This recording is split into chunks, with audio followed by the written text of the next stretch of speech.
Have you ever wondered if your therapist is just as big of a hot mess as you are? The answer is yes. Welcome to the DreamApp podcast. My name's Jesse Lyon, Chief Dream Scientist at DreamApp. Today, I'm joined by Jason of @NotYourTherapistDude on TikTok. A stand-up comedian turned therapist, Jason shows us what really matters when it comes to caring for your mental health and how comedians and therapists use some of the same techniques to connect with their audience. Oh my goodness. Well, Jason, welcome to the podcast. We're just going to hang out, talk about some things. You are a therapist online with the TikTok handle @NotYourTherapistDude. And maybe that's a great place to start. Why are you not my therapist, dude? I liked kind of the play on words because it was like, I'm not your therapist, dude. And like, dude, as in I almost said pronoun. That's all we say now. No, like in the third, like the dude who is not your therapist. So I like the play on words. It was funny to me and nobody else. And that's kind of my brand. I always thought it was, I mean, we all know Kristen, like we're all like in this little therapy circle on TikTok, and she's not your average therapist. Yes. So I didn't know, So I didn't know her before I signed up, and everyone's like, oh, it's not your average therapist, dude. I'm like, I mean, if we were married and had a baby, then maybe. Yes.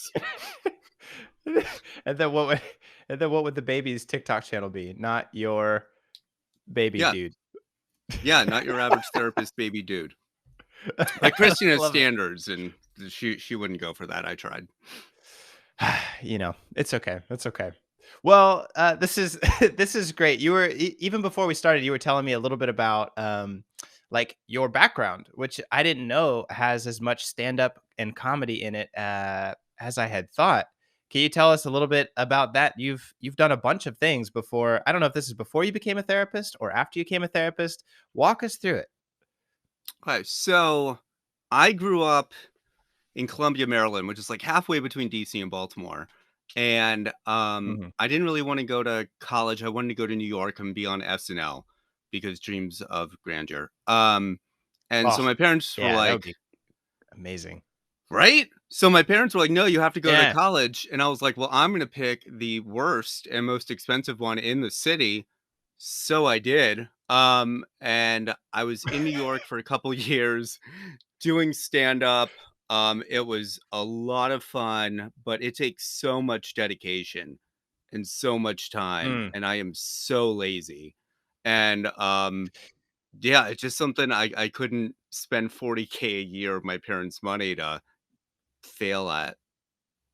So, is there a school to go to for being a stand-up comedian? Oh no, it was literally kind of like crashing at your friend's place while you're trying to find a place in a city. Except my friend's place was Marymount Manhattan College, and it was like 40 something a year. Nice. Damn. Yeah. What kind of finally dissuaded you from pursuing a career in comedy? It's just like it was just too much time. Well, my roommate, who went on to become like assistant district attorney in Pennsylvania or something like that. He was really big into acting, and we took a class called Voice and Speech. So it is what it sounds like, and you're just learning like every single thing you can do with your mouth, which does come in handy. And like how to transcribe every sound. So like there's a difference between paw, and paw. And I would have to learn how to write that down like someone who's a musician transcribing music. And I was like, this class sucks. And my roommate went to get a job. And I was like, but why are you going to like work? And he said, oh, well, I have to get money so I can pay for this extra voice and speech coach. And I'm like, nope, I don't have any sort of dedication like that. None. No. But it was a lot of fun there. And I worked for someone who was the head writer of The Daily Show.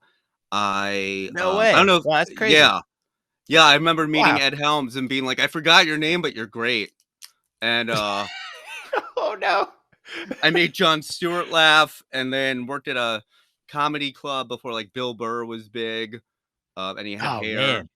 Yeah. And Clarissa's mom. I don't know if you ever watched Clarissa Explains It All with Melissa Joan Hart. Yeah, I'm old. Melissa Joan Hart.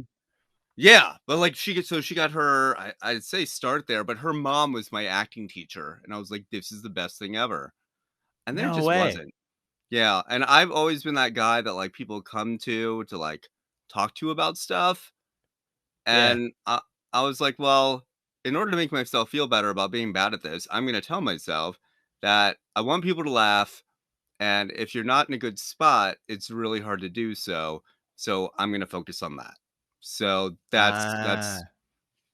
that's what I tell myself. But no, I Okay. really So do the love the working with people. motivation. Yeah, Yes, the motivation's the same. It's like making people happy. It's like, getting people to laugh and enjoy their lives again, but you're just coming at it from a different angle now. absolutely. Kind of. I mean, I don't know. So Yes. much of therapy is like hilarious, to be honest. Like therapy and like even talking about dreams, like it's ridiculous. Life gets ridiculous. And so I don't know, having a sense of humor, can you be a therapist without like a decent sense of humor? Maybe I not a good think one. well, I think, like, if you're, like, a client, like, if you're looking for a therapist and you think of, like, the stereotypical, like, Freudian psychoanalytic lady on the couch, and that's your idea of therapy, like, then Yeah. sure, you could work with someone like that, but if I wouldn't feel comfortable, like, just talking to you about the weather, I feel like it's gonna be difficult for me to talk to you about anything at all without it feeling very robotic and, forced. You just don't get a degree of, like, sincerity there. Yeah. Do you think well, so my mind's just thinking as you're talking, which is quite a feat for myself actually, thinking and talking at the same time. I'm doing pretty good today. All Yeah, I'm cylinders. still on Uh, task for that. it makes me wonder though, is there a certain level of empathy and connection that's broken and maybe harmful for like therapy in general? If you can't have that, I can talk to my therapist about the weather. I can have just a normal back and forth with them. Do you think hinder therapy? Absolutely, because if you like, one of my, like, opening things that I say to people is more, "Let me tell you about myself," so that it's not, like, you're walking in and I'm like, "Hey, I'm Jason. Tell me everything you've never wanted to talk to anyone about." Like, it's very Yeah. awkward, uncomfortable, and Yeah. between stand up and, like, private practice, I worked for social services, so doing, like, foster care, CPS, all that fun stuff, and Yeah. you read a case Bless your soul. file, right? That's tough. Yeah. Tough It work. like, everyone who does that is an angel after I left. But, like, you could read somebody's case file and you're like, "Wow, this sounds like the second coming of, like, Hitler or something," and then you meet the person and it's just like, "Hey, I'm Dennis." I'm like, "You're just a person, like, what's written on paper, Right. and if we go by the book, it's, very sterile, and so if you can't talk to someone like they're a person in any setting, especially as intimate as ours, you're gonna be bad at it." It's gonna be a tough time. I feel like we've moved such a long way from the very clinical, the very sterile type of therapy, and it's become much more relational. And I've never had like the sterile kind of like Freudian type of therapy, so I really can't compare it. But all I can say is this kind of change has been really beneficial for me, and I think it's a more effective type of therapy. Yeah, no, I totally agree because I think especially a big thing in comedy is know your audience. So if you're Oof. not able to read the room, like your 7:30 set might completely like kill, like in a good way, and then your 9 o'clock just bombs. It's like I am saying the same jokes in the same way, but if the audience doesn't think it's funny, it's not. So like if your client doesn't feel comfortable, Damn. then it then you're not failing as a therapist, but we need to make sure we're a fit for them and not the other way around. Yeah, yeah. Gosh, it sounds like the TikTok algorithm. You can post the same thing different days or different genres, and it just nothing, not gonna work. Yep. Terrible. Yeah. Yeah, like one day Huh. I'll get like 6 views and then I'll post the same thing later and I'll like triple that. And Hey, it's crushing incredible. it. I'm like, I almost have 20. And that's significant. That's never mind. It's a, it's a good day. It's a good day. It is. Oh my gosh. Well, it does. Well, we'll talk about TikTok some other time, but it does get your hopes up, and then just some days, you're like, oh man, this is a good video. I'm gonna post just a killer one today, and then nothing, Yeah, nothing. this So which is a good preview of parenting, by the way, because you'll be like, "I'm yes. doing this great," and then your kid will be like, "I am going to soak my shirt from my eye holes because you're doing such a bad job, Dad." I'm Oh, like, oh, "Awesome. yeah. Take that, That's self-esteem." that's me coming up, man. We're this week, tomorrow will be 13 weeks that my wife is pregnant. So I'm in Good. for a roller coaster of a time. How many kids do you have? We have 2. We had to go through, um, a lot of infertility stuff. So, Yeah. 4 Okay. Okay. rounds of IUI, which is like we call it the turkey baster method, and then 5 rounds of IVF, which is unbelievably intrusive and awful on my like for my wife, and Yeah. like she is just the pinnacle of strength, and uh, I couldn't do a trillionth of what she does because she had to get at one point 5 shots every day that Oh, I had to administer, and she had to do this for hundreds of days, and it's like I couldn't do one. And then so when my kids are jerks, I'm like, "Do you have any idea what your mother went through to have you?" Like, any? be appreciative. "Yes." And then you're like, "Nope, you're just a kid, so you don't get it, and that's fine." Ah, that's tough, man. Dude, psychologically, like that's a burden. Like that is difficult. I haven't experienced it to that level, but there was some fertility issues with my wife because of PCOS. And Yeah. so we had to do the 2 shots thing. I had to administer 2 shots in the tuchus Yep. every single day. And so it's just like you know, I feel so bad. I'm like I got to stab you every day to see if we can like make this fetus live. Ultimately, miscarriage in January didn't last. This Mhm. one's doing much better, but it's just like emotionally Yeah. draining, man. I mean, And you said mine's 13 only like weeks, half and a then yours. yeah, like, you said 13 weeks, and I'm like, "Oh, thank God," because like, 8 weeks prior to that is usually when a miscarriage Yes, will happen. So when you that's when it first was. announced, I was like, "I'm thinking it, but I'm not gonna say anything," and then you just said 13, so that makes me feel a lot like happier, more Yeah, confident for you guys. doesn't it go down to like like half a percent or 1% once you make it past the Yeah, first it's trimester? It's a crazy difference in yes. statistical probability of the viability of that embryo. Yeah, and it's so funny though, because like a lot of people are like, "Oh yeah, I was 10 weeks pregnant and I had no idea." I'm like, "I have a video of it happening, and it's just like a Wait, you have sonogram a video of what happening? of the embryo being implanted." Literally, like, Oh. the instant my wife got pregnant, and it was a Dr. Feinberg was doing it because there's, like, a long, like, straw, I guess, you just put it in there and you just see zoop, and I'm like, "That is amazing." But, like, That's wild. I feel like when you go through any sort of trauma, any sort of success becomes, uh, more you become more appreciative than you would have had you, like, done what we were warned about for all of our adolescence and 20s and everything. It's like, "You're gonna get someone pregnant." And now it's like, "I wish I could get someone pregnant." And Dude, it's the such a whole world flips difference. on its head. Yes. Yeah. Absolutely. That's what I was told too. I don't know how you grew up, but my upbringing was very kind of conservative, religious, and so it was like, yeah, don't touch girls, like don't kiss a girl, you'll get her pregnant. And Mhm. I was under the impression it would, you blink your eyes and up, yeah, pregnant. Uh, Yes. but no, no, it could be very, very difficult, and that could be very frustrating. Yeah, especially because it's not a, and not to get into, like, morality or anything, but it's not deserved. Like, that's one of the reasons I had to get out of foster care was because we were trying so hard to have a kid. And I understand that these parents are in different situations, but like I couldn't have that unconditional positive regard when I'm so desperately Yeah, trying to have what you are, I mean, literally abusing. And yeah, I couldn't do that. yeah. I I agree. There's some times where a therapist has to also be human, you know? Yeah. You have to practice what we preach and whatnot.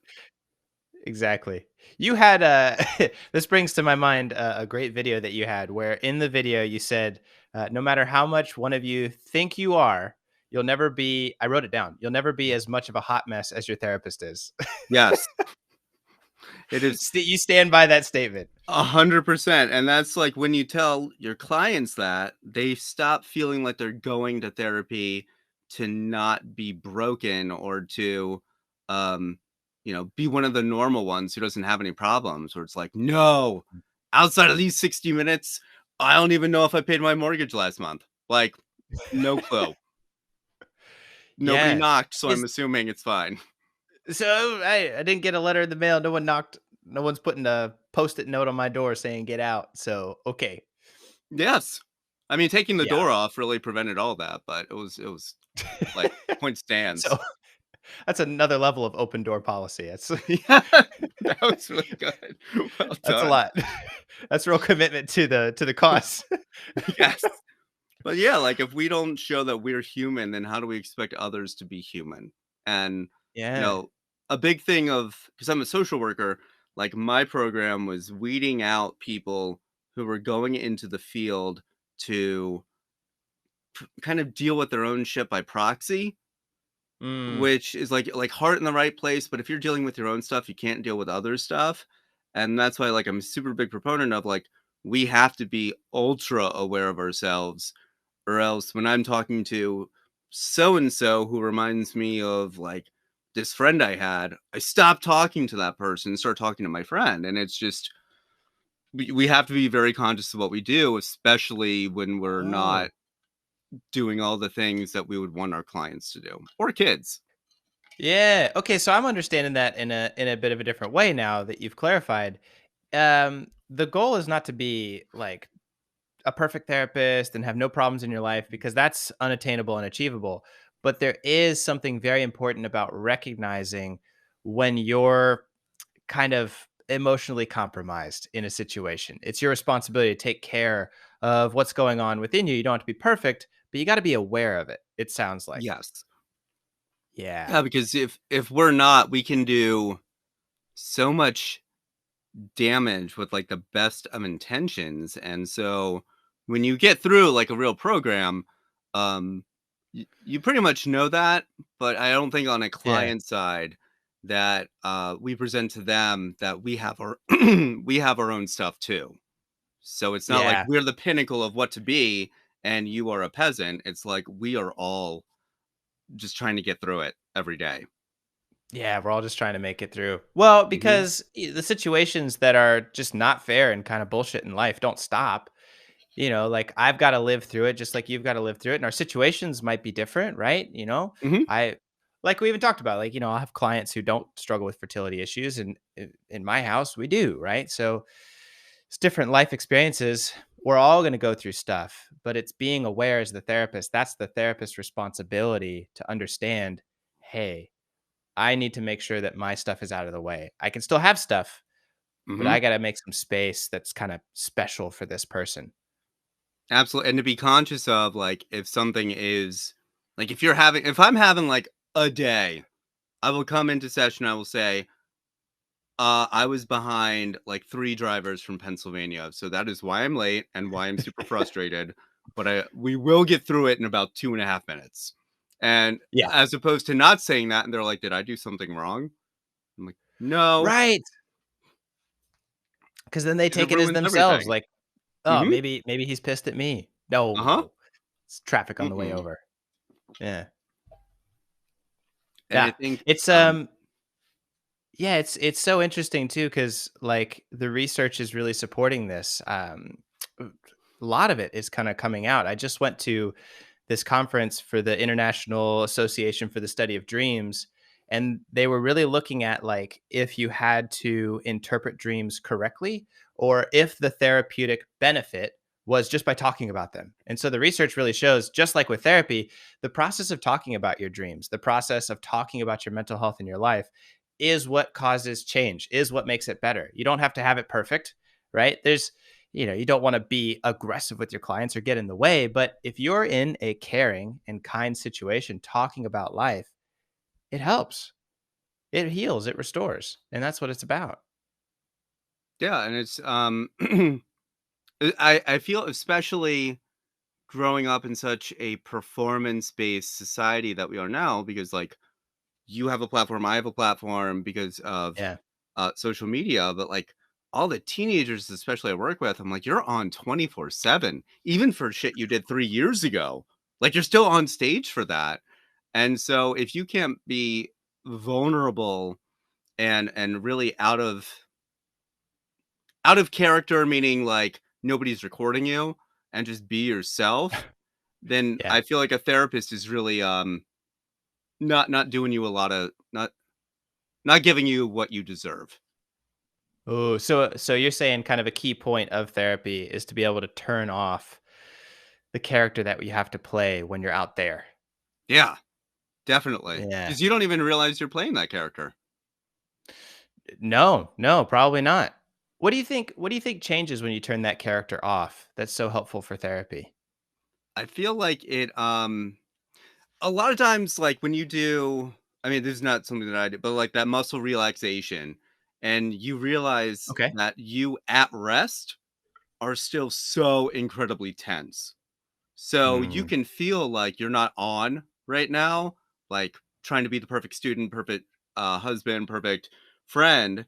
And it's like, I'm just being myself. It's like you think you are, but we really have to break it down so that you are really relaxed, not just physically, but emotionally, and being honest with yourself, responding as, Jesse or Jason, as opposed to like whatever we're known as to a parent, a spouse, an employer, whatever.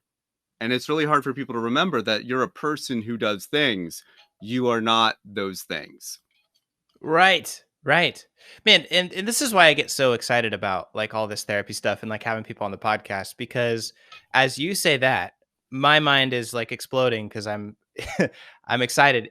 I agree 100%. And I see that happen with dreams too, which is why like I talk about it so much on my platform. When you go to sleep, you don't have to worry about what other people are thinking, what other people are Hmm. doing. You just get to interact with your own emotions, which sounds like what you're saying is the most important part of therapy, turning off that outside pressure and just saying, hey, what is it that's going on inside? Who is it that you actually are? Let's take a look at what you've been hiding from, what you've been avoiding, what you've been kind of pushing down.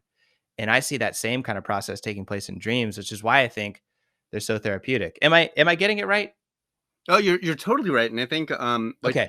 I know that this background doesn't look like super clean or professional, and that's because I'm lazy. But I justify it to myself by saying I'm showing people, because this all started with COVID, that real life is real life, no matter if you like put a curtain up or like I don't know how weather people do this. Whatever the thing that's his dad. There's like boxes and shit or everywhere. or if you're a tool like me and have a surfboard and some LED lights. I wish I were a tool like you. I'm just a slob. Be everything cool. everything from these corners of the screen over, god awful mess. This looks nice though. It does. It looks very. I actually. Quick question: where did you get that Yes. the lion from? TikTok, as with everything else in my life at this point. So this is I'm not going to point to it right because my camera's backwards. This is an artist on TikTok at Touch of Chaos. And I Okay. was trying to come up with a logo for my brand, like when I was doing TikTok, and I'm it just walking around like out with my wife, and I'm scrolling through TikTok, and this person comes up, and I'm like, it's perfect. Like her art style is exactly what I'm looking for. So I messaged her, hey, can you like draw me up a logo? How much would that cost? Can you do it? And boom, there it is, charcoal on paper. She made the whole damn thing. I was phenomenally impressed. But Yeah, yeah, it's that's where I got it. gorgeous. I just always wondered. I was like, is that yet another talent that Jesse has? Is it Oh the other God, no. half? No, she's incredible. It's a Hmm. commissioned piece from her, from some wonderful. She's in Australia, some wonderful person on TikTok. Yeah. Oh, well, I'm surprised it didn't like go the. Never mind. I tried to do the toilet flushing the other way, which isn't true. F it. Can we just edit that out? Yes. Thanks. All right. Yes. Is it not true? That's not true, huh? The toilet flushing the Um. other way. Yeah. It's not supposed. I just broke my desk. Um, Oh no, I don't I know. have I no watched idea. a YouTube video on it like a while ago, but I may not have been paying attention. And I kind of just say things with authority to pretend I know what I'm Mm. talking about. I mean, that's the nature of social media. Just stay stuff with authority. Yeah. Yes, and being a husband. That's just it. Oh God. But like Oh when you're my talking goodness. about like the dream stuff, like with that vulnerability, I always thought because getting to know so many other therapists from like so many other specialties, like there was someone who once said that they did music therapy, and extraordinarily gracefully a friend of mine who is a music therapist was like, well, that actually means something. Like you can't just play a song and say, oh, it's music therapy. And that made me think of everything that you do, because people ask me like, what do you think this dream means? And because of your platform and because of other people on like with letters after their name on social media, I'm like, Right. Right. I'm not qualified to tell you that. And like taking a shot at it can be as dangerous as being someone who's good to talk to versus being a trained therapist. And so Sure. like you and like my friends who are in that more artistic side of therapy, like I don't know how you guys do it. I couldn't do I dreams you like know to save my life. I don't Not I for a don't know second. how it really started for me. It was a wild journey. But like just to as you're even saying that, like just to encourage, there's just like with therapy. There is an honesty that the therapist has to have, which is like, hey, I haven't personally lived that. I haven't personally experienced that, but I would love to help you process through it. Right? I Mhm, mean, there's a lot of things like I funny fact, whatever you want to call it. I work with a lot of clients who have sexual problems, but they're female. And so we mhm, work through like how to have better sex, how to enjoy sexual intimacy, how to enjoy your body and kind of reclaim that, which is a beautiful, wonderful thing. But I have male parts. That's, mhm, what I identify as. That's how I am. But that doesn't mean that I can't help someone and validate their experience if they identify or if they're born with a different set of appendages. You know what I'm saying? mhm. So, Absolutely. with dreams, I think anyone who's in the mental health field absolutely should work with dreams. Absolutely should like kind of dabble in interpretation. And it was even, I get so excited and I talk so fast, but it was even Irving Yalom who like talked a lot about using dreams in every therapy session, and he's one of the, kind of the founding forefathers of therapy. Mhm. Um, so I would encourage you, like, take a shot at it, man. The research shows that just talking about your dreams improves your mental health. You don't have to give an interpretation, just help them make their own associations. Oh, absolutely, and I'm totally with you 'cause, I think Yeah. finding any part of self where I come in is, like 'cause I'll talk with people who are either clients or, like, on, like, social media apps about, um, it's important for a therapist to know what they're not capable of doing, because you wouldn't have like an electrician come to your house and you're like, hey, do you know how to put that in? And they're like, no, give it a shot. I'm like, no, you'll burn the house down. Like, we don't want that. If it's screwing in a light bulb, yeah, I can try that because there's no real big negative outcome. But when a therapist says something and they don't preface it with, this isn't my specialty, then the client's going to Right. view it as like an authority. Like, this is what your dream meant, or this is what it is. And it's like, Yeah. we forget. I feel like a lot of therapists, intentions can be good and execution can be obliviously um, unhelpful at times. Agreed. Agreed. And that's one of the like big rules that we have like with DreamApp, and the dream experts that help people out and like have these conversations is we don't give advice. Like, and that's Hmm. good therapy too. You don't give advice. Don't tell someone, should I stay married or should I get divorced? Should I take this job or should I take that job? Unless there's something that threatens your like livelihood, like your existence, you're gonna die, Hmm. Literally. then it really is kind of like, okay, like I'm going to help you choose for you. And so our dream experts do that as well, because giving someone just the answers we can show doesn't actually help as much as talking it through. Having those Hmm. insights for yourself are what make things actually beneficial for your mental health. Absolutely. Yes, and because like what you were saying about sexuality, because it's always been a huge interest of mine. Um, it's like just because doing X can elicit Y response for one person Mm, at one time doesn't mean that that's how it should be for you. So I'm imagining like if your dream means this, like as a therapist, you're not just looking at dream, you're like taking into account the entire context as opposed to yeah. going on like BuzzFeed or no, I mean nothing against BuzzFeed or some quiz about like Hey, BuzzFeed's BuzzFeed. does this mean that my ex regrets doing the thing? It's like okay. So, like, as a Yeah. therapist, you're qualified to be able to look at the human condition and that specific person within a greater context, and that's that's so cool. I could dabble in it, but I'm good at other stuff.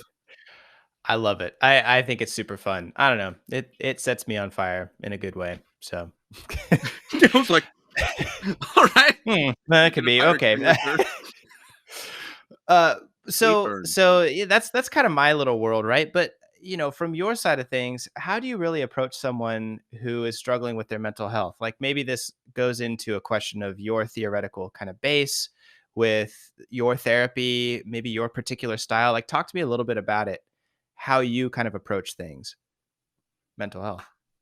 So, basically, what I look at is, like, my, I guess you'd say specialization is really anyone who's an adolescent or older and is in a life transition. So, I mean, obviously, in all of adolescence is that. But then Yeah.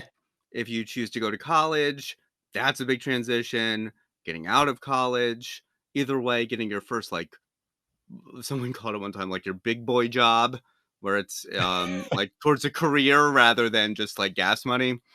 Um, Yeah, right. Marriage, kids, divorce, date, like all of the things. And it's what do you when people are like, well, I guess things are fine. I'm like, okay, if you could choose how you feel tomorrow, would you choose how you feel right now?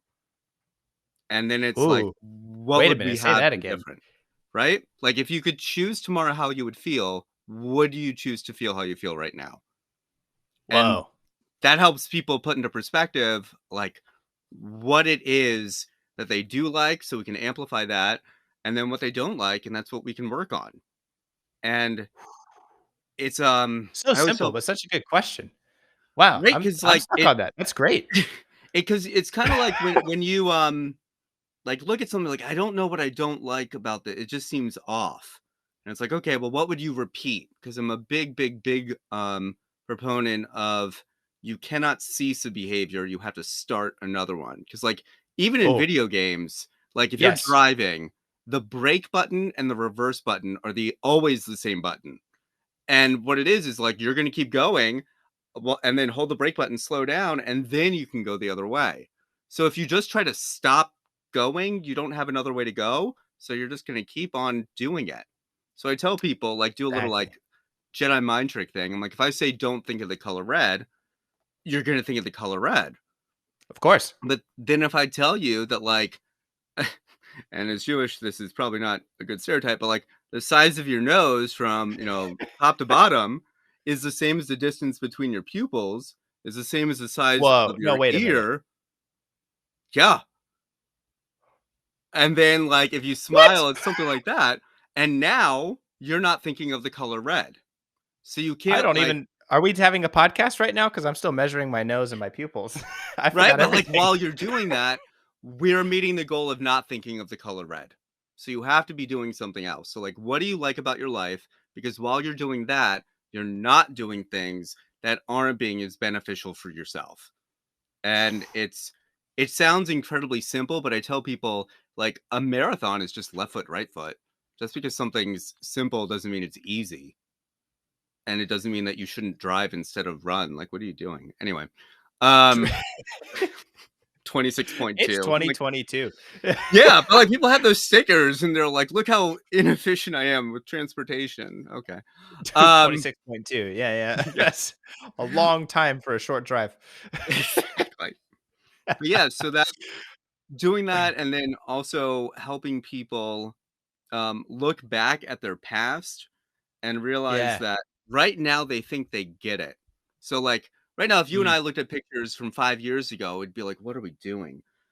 But 5 yeah. years ago, if we looked at so in 2017, if we looked at pictures from 2012, we'd be like, "What are we doing?" But now I look the way I should. Except now 5 years later, in 2022, we're looking back and we're like, "Oh my god, what was I doing?" So, like, Yep. you're always growing, you're always changing, and I tell people there's always a finer grain of sandpaper. Like, you can never Ooh, be too smooth, too polished, and, that's to beautiful. accentuate the things you want and um, be the person you want to be, but not in terms Yeah. of a show, but rather in terms of like who you see in that personal mirror, if not like the Oh, actual one. yeah. And therapy is kind of a space, and your style of therapy in particular is a space to kind of develop and really bring that into focus so you can start to move towards it. Yes. Yeah. Well, uh, dreams are the same kind of way. Like it's making me think. I tell people when they really struggle with nightmares, there's like some boogeyman chasing after them, right? Hmm. Something. Yeah, I was like, well, you can't just not have the boogeyman. Like that's the absence of something. It's like your analogy with the gas pedal and the brake pedal. You can't just take your foot off the brake or take your foot off the gas and expect to stop. It's still going to go forward. You have momentum here. Hmm. But if instead you have a different response, you every time you see the boogeyman in your dreams, you run. Before you go to bed, think about turning and saying, "Hey, bro, what the hell? Hmm. What do you want?" Your dream will totally shift. And I can't tell you how many people turn and face it, and it turns into like a puppy dog or a child or That's somebody or so cool. something that wants to tell them something about their deeper self. And so I just such a great metaphor. I'm blown away. That was great. So That badass. was really great. And I agree. And I think it Yeah. doesn't have to be as hard, just to completely contradict myself. I don't think it has to be as hard as people think they are. And like I'm bad at like everything, but like as a therapist, I am you're, objectively you're too humble. less bad. um, but like I tell people that just because you don't know what to do doesn't mean that what you like quote I hate the word, but like should do is something beyond your capacity. So if I say I'm thinking of a number between 1 and a billion, I ask my client, okay, what am I thinking of? And I drag it out and they'll think of like 20 numbers. Like, Jason, can you just tell me? Like, no. And then I'm like, we're gonna do this again. They're like, oh my God. And I say, I'm thinking of a number between 1 and a billion. The number is 4. What number am I thinking of? And they're like, 4? And I'm like, you see, you hesitated, but that's because it seemed too easy. It's like once you know what you want to do, all the infinite Mm, number of options just go away and it becomes very, very, very simple as opposed to trying to find a needle in a needle stack. a needle and a needle stack. Yeah. How do you get to that point of being certain? I don't know if you ever can, but at least maybe more sure Hmm. of where you want to move forward. Like with those life transitions you're talking about, how do I get some confidence back in my life of yes, I want to go this way? Yeah. So, like, we talk about what is your, like, who is your role model and do they poop?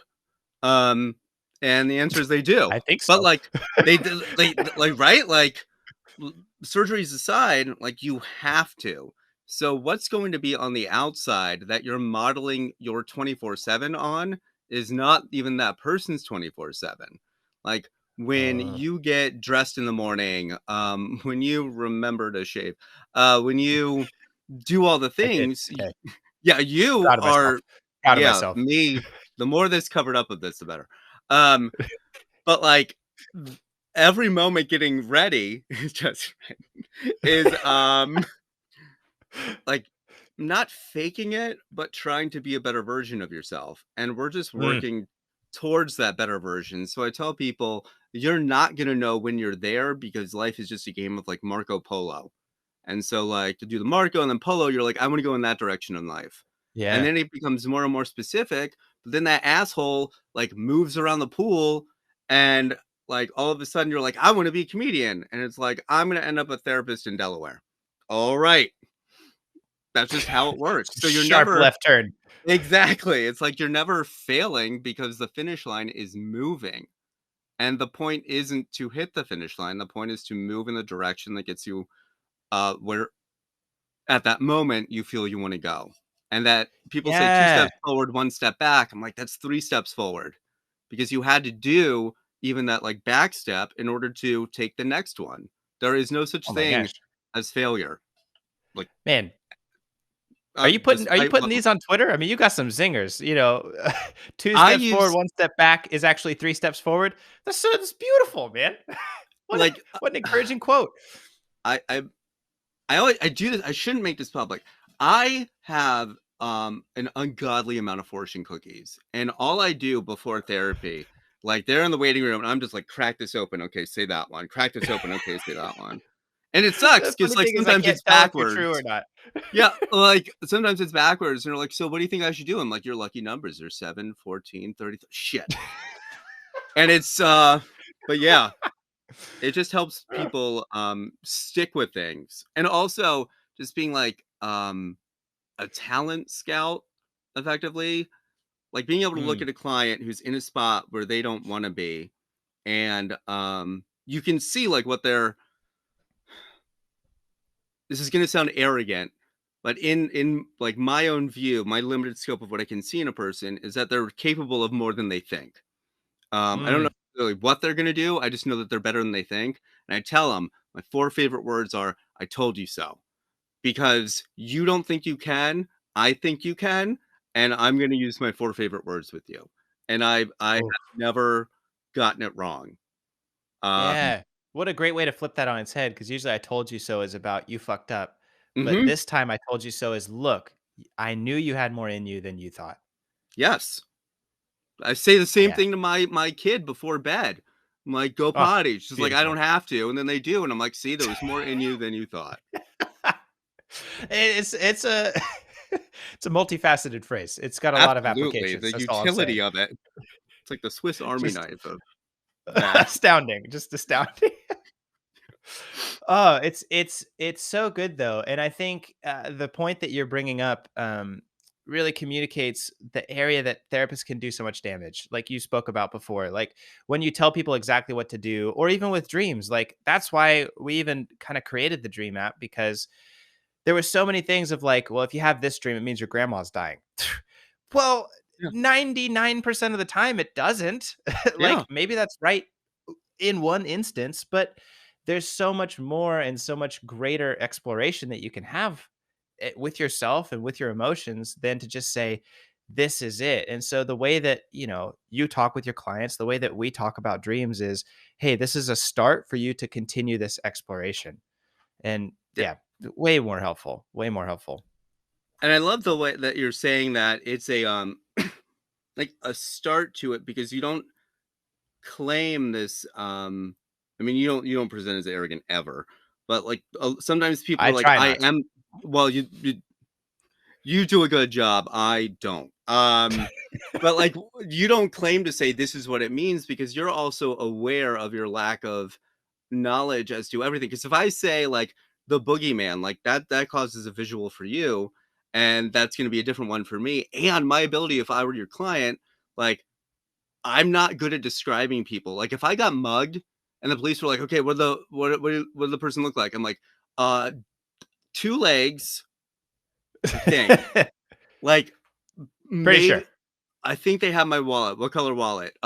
Wallet colored. Like if I can't describe it to you, but I'm not understanding that I can't describe it to you, or I kind of am feeling self-conscious, so I like not intentionally kind of like make up a detail. Like even if you were the Right. authority, you wouldn't be quote unquote correct because you were given the wrong stuff to begin with. So with Yeah. you just giving your client saying like, okay, here's something to try, something to look at, your lack of like just I am the expert, you are the student. I love that approach that you have because it's so empowering versus enabling and dismissive. Like you make a huge difference just by doing that. And it's so cool. Well, you're too nice. You're too nice. Nope. That's something else I tell I my clients. Like I'm not a nice person. If you like what no. I say, that's on you. I'm an asshole, actually. So let's Yep. fix this around. Yep. Uh, well, and I think ultimately that's why we found each other on TikTok, or our audiences connected the two of us, because the same way that you communicate these things in your content of the therapist doesn't have to have everything together. We don't have to have all the answers. Just continue to work on being a more refined and polished version of yourself, because that idea of one day achieving your perfect form is bullshit. Hmm. I think both the way that I work with dreams and the way that you work with therapy hold that same basic principle as kind of the cornerstone of the work that we do. And that's why I wanted to have you on the podcast, because I believe so much in this idea that I think you you display so well on your page. I really appreciate that. And like my thing about this is like some people geek out, like if they're a math person, like they hear about numbers and they're like, yeah, or like someone's like an astronomy person, they're like, yeah. For me, I get so excited with clients because when you are doing therapy, like if this were physical therapy, like this is the point you want to be at, this is where like Right. you hurt your knee or something, you're doing physical therapy up until you get to where you wanted to be. And then if you just continue that, it's called exercise.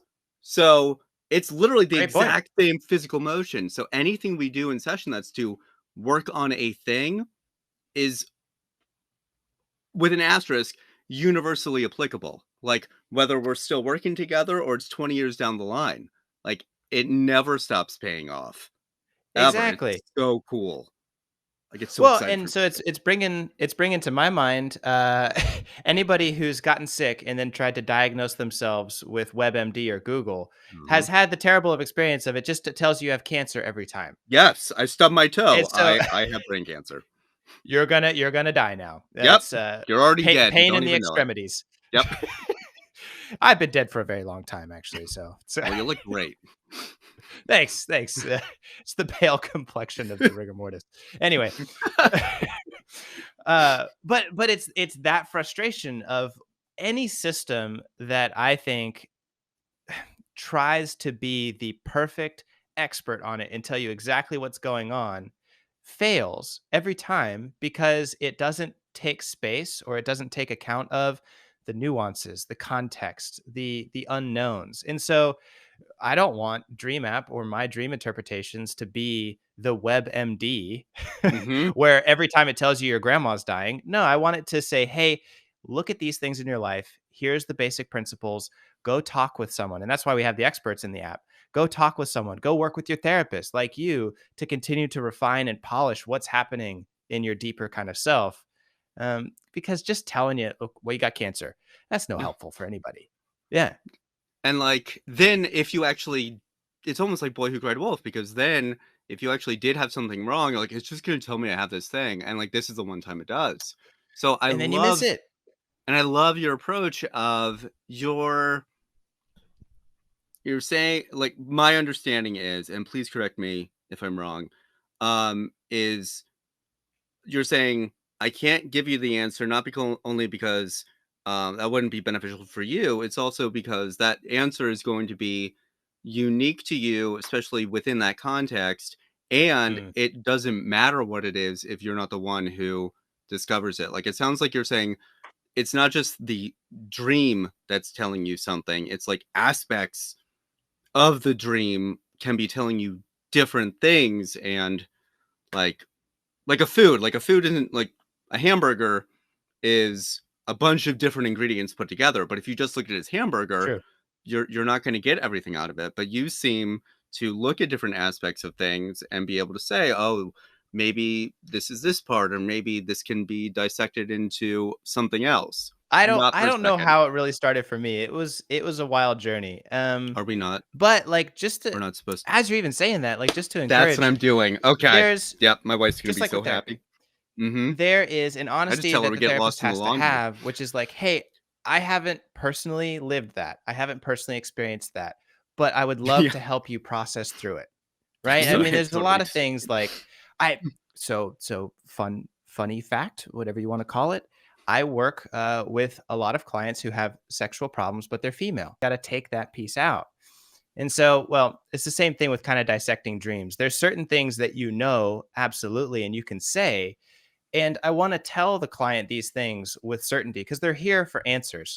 When it comes to like the ingredients of your dream, and like when you're talking with your therapist, you're going to want to ask for specific guidance. Like we're going to a professional for specific guidance. So, you want answers.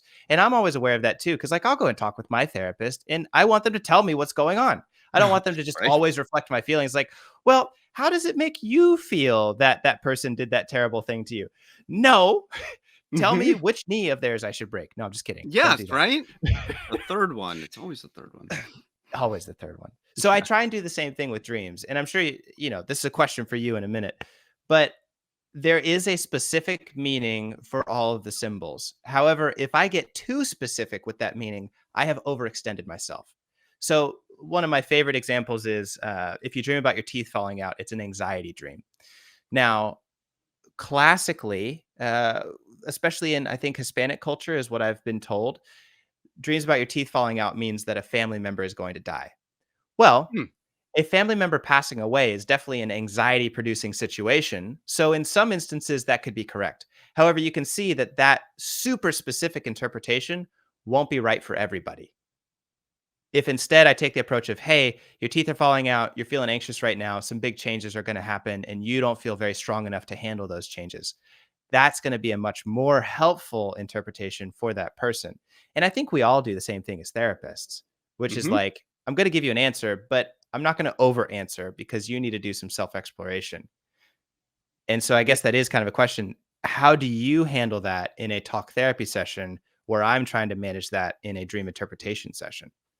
So for me, it's, we're always taught like the client is the expert, which is factual, and it's what it looks like to me is going to be completely different from what it looks like to you. So if I think of it like you say, "Hey, what is this?" and I think it's the number 5, well, you can get 5 from like the number 5 or like 2 plus 3 or 4 plus 1 or other math. I can't really count above 5.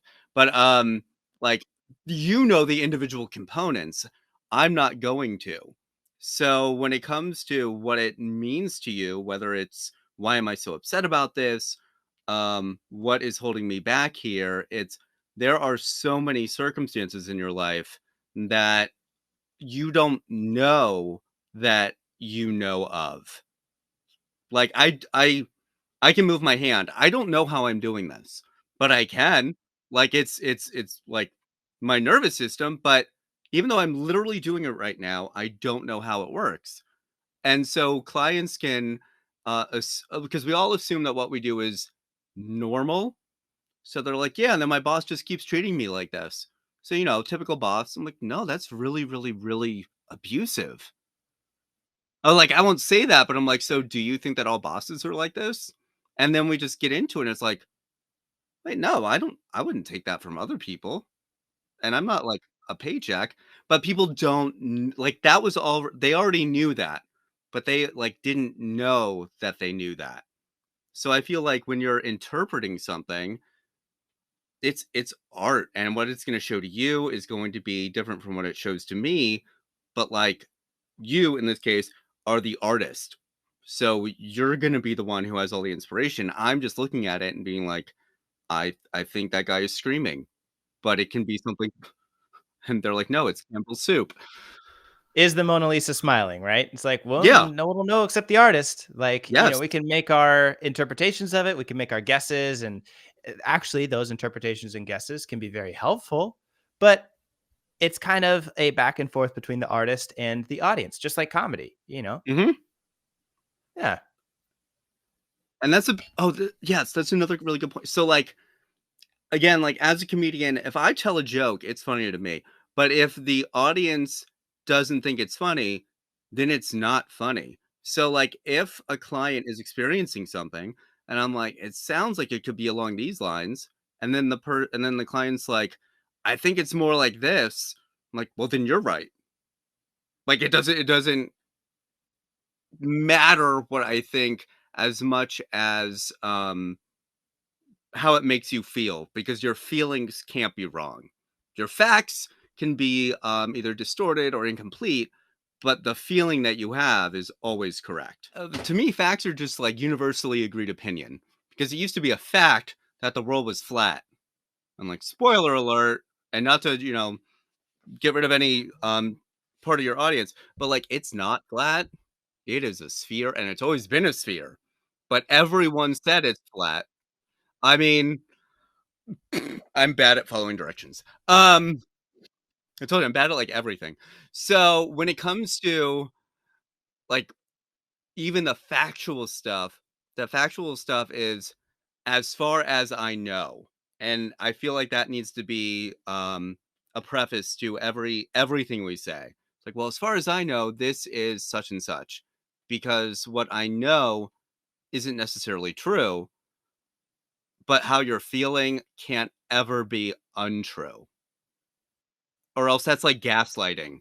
It's like, "Well, I'm feeling sad." It's like, "Well, do you think maybe you're just gassy?" It's like, "No, the person's feeling how they're articulating how they feel." That is a lot of times something that I'll have to fight a bunch with my clients. It feels like I'm fighting with my clients sometimes because they're so dismissive about their feelings. And even when people are like trying to remember their dreams, they'll be like, I don't dream. And the fact is, everybody dreams. That's why, I believe in this so much because we all go through the phases of sleep and we have dreams. That's a natural part of our brain processing the data of our day. Mhm. Uh, and so when I talk to these people who say that they don't dream, when I ask them, "Hey, don't worry about what you think a dream is. When you wake up, how did you feel?" "Well, I felt, tired, or I felt sad, or I felt happy when I woke up." Ugh, I don't know who wakes up happy, but okay, cool. Maybe they're out there. Well, you'd be happy that you woke up, but not happy to be Maybe. awake. Right, right. And so those feelings count as dreams. Those feelings help you understand, okay, what am I actually feeling? What am I actually experiencing? What is my brain processing while I'm asleep? And that gives you insights into yourself, just like you're talking about with therapy. Yeah, like, it's just like we are like quote unquote experts because we have like, pieces of paper on the wall and whatnot, but like we will Yeah. never ever be able to understand from the client's perspective, like ever. And that's why, I'm so admiring of whatever. I blank what you do because like it does kind of not just reflect it back like the what do you want for dinner? It's like, okay, well, what are you thinking about this? You've mentioned this before. Is this consistent with that? Or what else was going on that you might think is irrelevant, but is completely relevant to what may have been going on either in your um remembered experience, actual experience, dreamt experience, etc. Like it is not just a cop out to say to for us to ask questions. It is necessary for us to do it, and that's why I feel like in this field, if you have an ego, you need to get a different Ooh, job. yeah. Yeah. Having an ego, having a big, I don't know, just a big kind of agenda or something you're trying to push is not going to be helpful to being a therapist. Mm-mm. Mm-mm. How do you is that difficult to manage, like, as a therapist, or are there certain ways that you can kinda manage keeping yourself in check while being there for somebody else, just for you personally? For me, because I've had to work with people who have done well. One, before I got into CPS, like I thought that all these Yeah. people were monsters. And then you meet them, and it tends to be like, I would say more than 85% of the time, people who thought that they were making the best decision they could, Mm. or what's consistent with what they were taught or how they were like quote disciplined. And they genuinely feel that they're doing the best thing they can for their kid. Like, are there monsters out there? Absolutely. But when it comes to people doing the best they can, it's important to be Mm. able to, as long as there's no imminent emergency, to be able to, my friend taught me this word, bifurcate between how it Ah, yeah. looks and like what the motivation is. So it's like these people are trying their best. So, not getting into politics or anything, but I work with people who are across the political spectrum, and I have my Yeah. beliefs, they have theirs. And it's always like they believe that things are best done this way. and I might believe they're best done this way, but we're all aiming for the center, like the exact same goal. It's just Yes. different ways of getting there. So when people are presenting with different types of thoughts or different types of behaviors, it's like that's their way of trying to be like, I'll just use a stereotypical like happy. Like they're just coming from a completely different direction, doing a completely different method than I Yeah. would. And same thing with like discipline. Again, like the vast majority of the time. Same thing with conflict resolution. All of the things. It's just that we have different understandings of the best way to do it. And it doesn't mean that Mhm. people aren't able to um, be open to discussing like different ways or different shades or tints of the ways that they're doing it. People are so Yeah, I cool. mean, we're all shooting for happy, like you said. Hmm. Like, I don't know. Maybe I just haven't met them yet, but I haven't met someone who's out there shooting for miserable. Like that's their life Hmm. goal. I just want to make myself miserable. Yeah. I haven't met that person. Now, some people have some poor ideas about the way to become happy, and so there's some education that can happen, some care and concern that can kind of guide them in the right direction. But you've got to come at it, like especially as a therapist or even as a dream interpreter, right? Like come at it from the perspective, I can't think of this person as my enemy right now if I Hmm. want to be able to help them. Hmm. They're trying to be happy just like I'm trying to be happy. We have different ideas of how that's going to happen. Let me listen to how they're trying to get to happy and maybe provide some helpful insight, some direction, some guiding, some care in order for them to actually get to happy. Absolutely. And I feel like I'm not delving in like socially, like in terms of society, Yeah. it's like impact over intent. But Mm, when I'm working with people, it's really intent over method of expressing that intent. So it doesn't sure. excuse or justify any actions. So like if you have someone who was inebriated, they went driving and things happened, we can't deny that all those things happened and we can't do anything about it. What we can do is get to the point of what was going on that made you feel that this would be the best choice moving forward, whether that is to get behind the wheel or to study for the SATs. Like actions have consequences. So Right. like what's your motivation for your action? Because then we can change it in the future. And you can have consequences that are pleasant or unpleasant. Yeah. So for me, it's Yeah. always the why, as long as it's not an imminent danger. Right, of course. We're talking about things like as long as no one's like in threat of bodily harm at this moment, Hmm. as long as that is clear, that foundation is checked, then yes, like we gotta explore this. We gotta talk about it. And I think so much of the time, like fear gets in the way of that exploration. And it's that fear that kind of keeps things hidden and unexplored, and then therefore in the shadows and dangerous.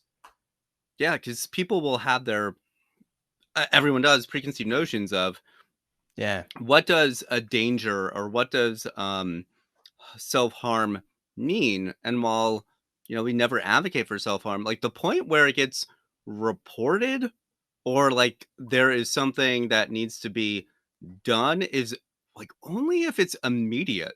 Like you're leaving here to go do the thing. It's not Yeah. Of like I'm having this thought or I'm not advocating for any sort of self harm or harming others ever. But course but not. it can't be like, oh, it makes me want to hit that person. It's like, are you gonna? No. Okay, then there's no duty to warn. Like if you're not going to do something, or if what you're going to do isn't going to be a real threat or real danger, I'm not like for teenagers. Like I don't care if you're having a cigarette. That's not what this means. But I feel like for the general public, like there's so much anxiety over like, is this something that I can't tell anyone because there are going to be consequences that are going to prevent me from being able to open up with my therapist. That's just like a little soapbox that I fell off of. No, I love it. Well, and I talk with my clients about it all the time too. It's like they'll they'll get into a story and they'll get really wrapped up into it, and they're about to tell me something like that, to try and be honest because we have good rapport. And then they'll stop themselves and be like, wait, what do you have to report? Hmm. Like, literally only imminent danger. Are you going to hurt yourself? Are you going to hurt someone else when you leave this office? No? Great. Let's talk about it. Happened last week? Great. Let's talk about it. Hmm. That's And it. like, It's simple. yeah, We're and we're not not here to gonna. be police officers. No, we don't want anyone else involved because the entire point of therapy, is to have you do the things like for your whole life. So bringing in a third party, that's counterproductive to what we're actually aiming for. It's sometimes necessary, like Yeah. extremely rarely. That's like a 911 issue. Just because there's a candle and the smoke alarm is going off doesn't mean I'm calling the fire department. But like if the house is on Great, fire, I'm great metaphor. absolutely going to. Great metaphor. Yeah, it's perfect. It's pretty Perfect. fire. Sorry, it was right there. I couldn't not. All the way back around. All the way back Yes. around. I love it. Jason, this has been awesome. I really appreciate your channel and the way that it's been helping people and normalizing therapists, normalizing therapy, and connecting with people through humor, and just making things a little bit more human. I think we need so much of that, and I'm so glad that you took some time to talk about it today on the episode, man. I'm just glad my check cleared so that you would have me on because it's an absolute honor on this end. Your humility belies your impact, both in intensity and population wise, because you make a big difference for a lot of people. Your Well, reputation precedes you, and it's still, thank you, man. I'm glad. yeah, you're good people. I appreciate you. I appreciate That you. was Well, if anyone wants to connect with good people and connect with Jason, at Not Your Therapist Dude on TikTok, and I believe the same on Instagram. Yes. mm-hmm. Any other channels they should reach out to you or check out the content that you make? No, they probably shouldn't even check out the stuff I do make. And It's pretty funny, man. They should definitely should. I appreciate that. But yep, that is all I have the time to fall short on trying to keep up with. That is a horrible I love it. closing. I hope you can just like edit that out and be like, he was maybe drunk. I'm not. Do one of those AI faces where it like matches your voice and like makes your mouth move. Yeah, like Luke Skywalker and all the new stuff. with, Absolutely. with some like amazing inspirational quote. We'll put something in there. I love it. Just if you could just put like bracket insert amazing emotional quote and then end bracket, that would be fantastic. Beautiful. And that's where we'll end it. Jason, thanks so much. We'll have to do it again, man. Take care, and we'll see y'all on the next one. All right. Thanks, man. Take care. Bye. All right. So you can hang out for a minute if you want to. Yeah. I'm just gonna turn this light off so I'm not blinded. Yeah, fair. It might kick you out. But it also has this thing. I've never done this from the side of being the guest, but it says that it'll take you to an area where you can download some of the contents of the podcast, Mm-hmm. like the actual like video and audio, and you can definitely do that if you want. It lets me download it on my end too, so you don't need to. But if you want copies of the recording, I think you get it. Yeah, I just want to be like, no, he does know me, and it's voluntary. I love it. Perfect. Yeah. So keep it for Yeah, veracity. Yeah, absolutely. exactly. Cool. Sounds good, man. Well, hey, you've got my number. Say hey. Have a great day, man, and thanks for taking some time. I really do appreciate Yeah, it. I really like, but sincerely, like, it means a hell of a lot. Because especially Ray Lynn, like, I was almost gonna say her name on air, but like, she is a massive proponent She's so of great. yours, and not in like a creepy way either. Like in a no, this is it, and this is what he does, and oh, he was just talking about this. So yeah, she's definitely good people too. She is so sweet, man. Yeah, she's been she's been OG follower since forever, man. And Yeah. there's some followers like that where like, you do your social media thing and they follow you and you're just like, wow, I don't deserve this much attention and I'm humbled by someone actually cares that much about the bullshit I put on the internet. Yeah, right? So Yes. she's one of those, man. Absolutely. Keeps me humble. Yeah. Yeah. Well, you have my number too. Always open to doing whatever you want because I don't have. Don't tell my wife. Oh, Yeah, I always mean, open to do whatever you want. Okay. I was about to say it, but pretty then I wide saw, open. like, it might still be recording, and I'm like, Oh, right? no, that's okay. We can finish that. Yeah. Yeah, the thing. The All right, thing, man. thing. Cool. Take it easy, man. You Bye. too. Thanks again. Bye.